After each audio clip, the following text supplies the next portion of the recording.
Zee 24 Taas एक पाऊल पुढे।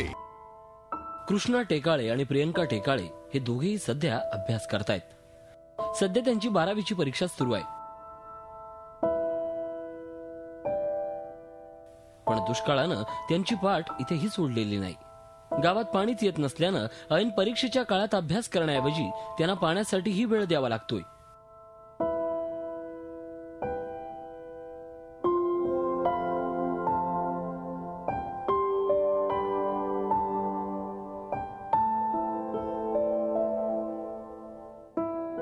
गावात नळाला पाणी नाही, त्यामुळे गावात येणाऱ्या टँकरवरून पाणी भरणं त्यांना भाग आहे।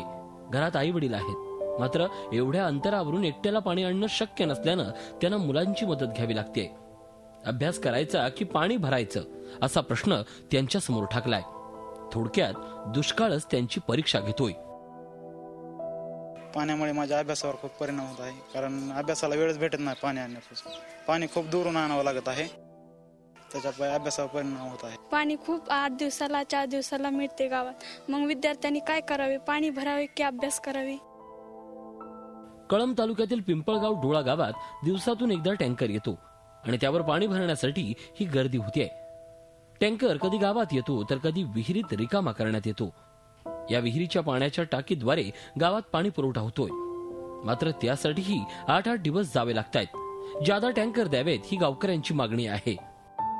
पंचायत समितीकडे आम्ही अर्ज करून त्याची पोच घेऊन सुद्धा आम्हाला टँकर मिळालेला नाही, आम्हाला टँकर द्यावा अशी आमची विनंती आहे।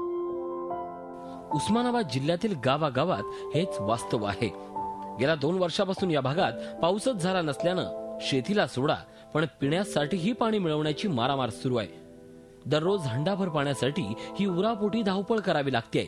पुढे जूनमध्ये तर गावात टँकरही येईल का याचा प्रश्न सध्या उस्मानाबाद जिल्ह्यातल्या रहिवाशांसमोर आहे।